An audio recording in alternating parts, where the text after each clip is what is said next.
Hi, I'm Ty Yeager, and today I'm introducing my new interview series, A Talk to Remember, with me, Ty Yeager. Our guest today is Dallas Fort Worth radio personality Billy the Kid from 106.1 KISS FM. How are you, Billy? I'm good, man. How are you doing? I'm doing good. So, you happy to be here, interview me? I'm happy to be with you. I've waited my whole life for this. I think it's finally happened. I'm a little bit nervous, but yeah, no, I'm excited. All right, so we're going to start off. You're a disc jockey. Mhm. Why did you pick this profession? Well, I always loved music. I've always been obsessed with music, and this is kind of like the one forms or one facet of media where I've always been intrigued by because you can interact with your audience immediately. You know, like TV is cool, but people, if you're doing the news, someone can't reach out to you right away, and you can't connect with them. This is like has the best of both worlds to me. I can talk to my audience immediately and music, so it was like a no-brainer for me. I loved it. All right, so how did you get your start, or what was like your first job in radio? Oh wow! So my first job, I was an intern in Detroit at a station called WDRQ, and I was basically an intern for a personality, a jock that I grew up listening to. So it was cool, but I did nothing important. I pretty much just did get her coffee. I would run and get her lunch. I would get stuff thrown at me if she did something wrong and she was frustrated. But you know what? It was fun. I wouldn't change it for the world. But that was my first job when I was like 18. All right, so whenever you did get that job, what was your ultimate goal for radio at that time? You know what's funny is I didn't know. I knew that I wanted to be a personality of some sort or a DJ because I've always been like a mixer as well, like clubs and whatnot. But I didn't know, so I just kind of got in there going, hey, I'm going to learn everything I can and see what I really like and gravitate towards. And once I did that, it was immediately I wanted to be on the air. I could tell. So I was just doing everything possible to get on the air. And you were mentioning that radio personality that you work for, she the person that inspired you, or do you have someone that inspired you or became a mentor? Well, she was definitely one of the personalities in Detroit at the time that I grew up listening to. So she definitely inspired me. There was others too. She was very influential because she was on one of my favorite stations growing up, and she was a legend in Detroit. So yeah, I mean, it was nerve-wracking to intern for her because it was a lot of pressure because I did look up to her, but she did become a mentor, definitely.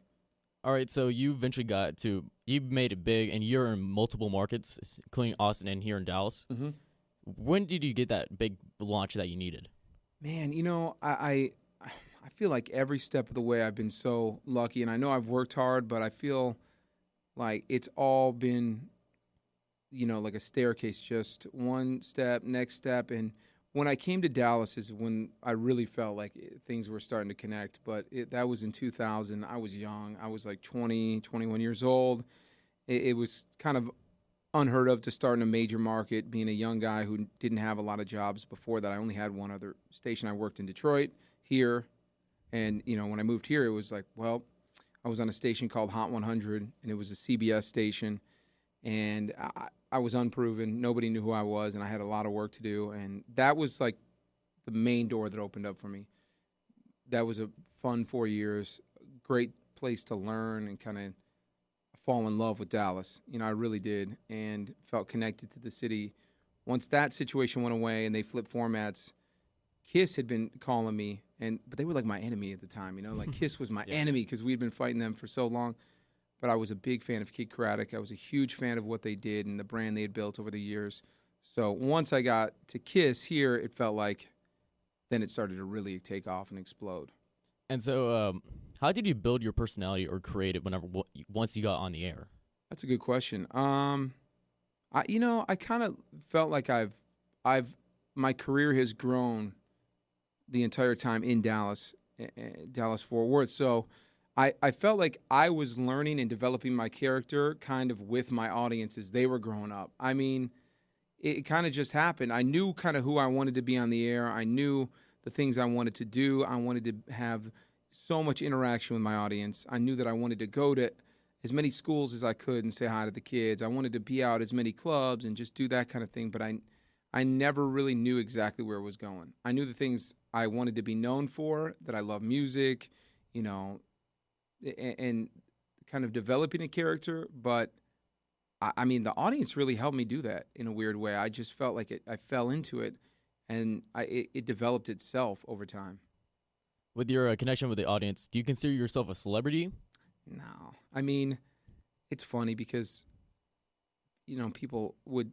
I guess people get. It's weird to me when somebody gets like excited to meet me because I'm like, oh, cool. Well, that's. I don't think of myself that way. I mean, I think I love what I do every day, and I come in. I genuinely enjoy it. I know people know me, but I think I always consider like the music, the celebrity.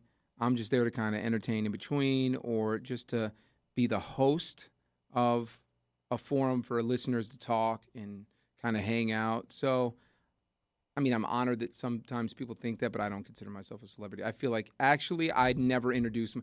If like I'm just meeting somebody, I'm like, hey, I'm Billy the Kid. I'm like, no, I just say Billy. And if they're like, well, you didn't tell me that, I'm like, because that sounds so weird. I feel so, like so nerdy saying that. So no. Being on the radio, do you get recognized whatsoever?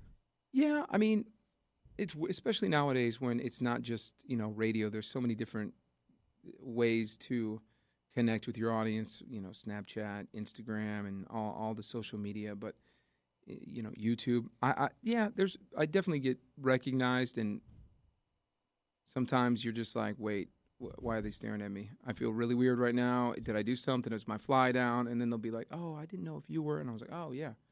So I always feel honored when somebody comes up and says hi, though. I think it's cool.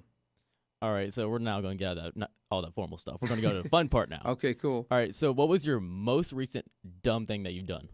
Oh, gosh. I'd have to narrow this down. Career-wise? No, on the air? I always mess up words. I'm not the perfect speaker. I'm not going to say everything the correct way. I always mess something up. I forget what I messed up the other day, but it was something that was pretty obvious. And, I could edit it out if it was sometimes like not live, but I just leave it in because I'm like, well, that's who I am. People mess up. I think it's more relatable to know that I'll make fun of myself about it. Like, damn it, I can't believe I just said that. That was wrong. I mean, it's just part of kind of who I am and part of my character, my brand, that I'll leave the flaws and the mistakes in. And I mean, I almost didn't graduate broadcast school because I could barely say W the right way. I still can't say it right. But, they were like, you need to learn how to say W. And I'm like, oh, why can't we just say W? They're like, no, because that's not professional broadcasting. I'm like, oh, well, whatever. So, I mean, I just think people want to hear people talk like real human beings. All right, so we're going to go to the thing that I like to call the lightning round. I'm going to ask you multiple questions. All right.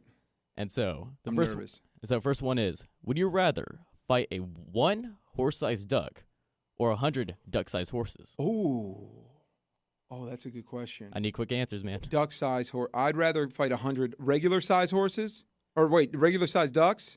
No, it's 1 horse-sized duck. Horse-sized. Or 100. Horse-sized.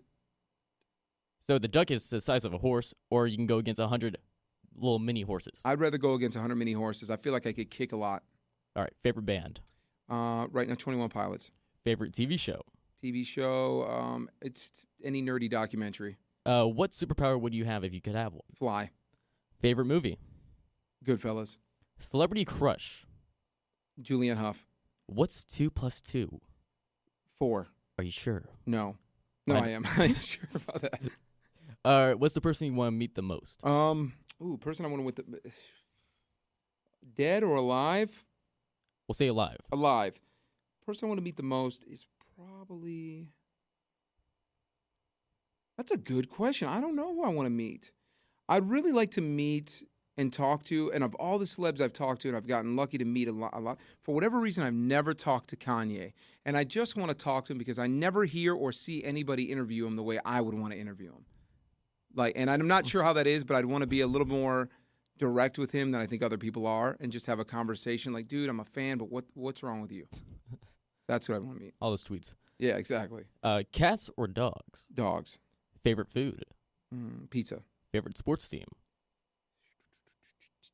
Detroit Tigers. What is the powerhouse of a cell?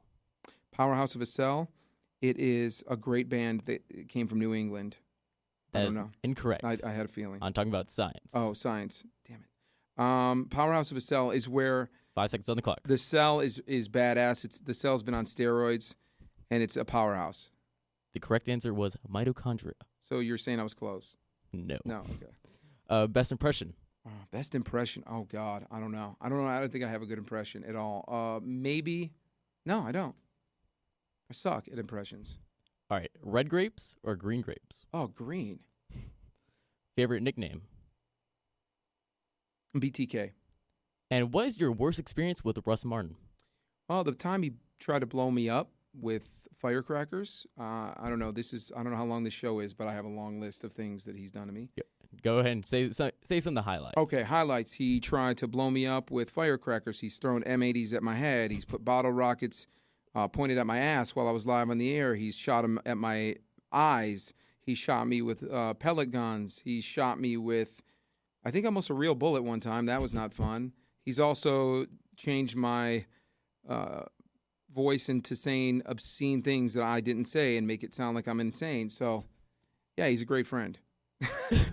I was going to say, would you consider him a friend? Yeah, I do consider him a friend, and he hates taking compliments, but he's honestly one of the nicest guys if you get to know him, and he's probably one of the best jocks and one of my favorite jocks and personalities to listen to because he's great. Knowing Russ Martin, you might want to run it when you can. Oh, yeah, I run. I mean, I don't like to hang out with him. Don't get me wrong. He's scary to be around. I like to be around him every once in a while, and then I leave before I get shot. All right. So, well, you can hear Billy Afternoons on 106.1 Kiss FM. For more, Billy, what's your website? Yeah, you can hit me up at Billy on the radio, on Twitter, Instagram. You could find me on Facebook. Not sure what that is because I don't even check it that much. Snapchat, it's BEETK. So, yeah, follow me. Say hi. All right. And before we go, what advice would you have to give someone that wants to go into radio?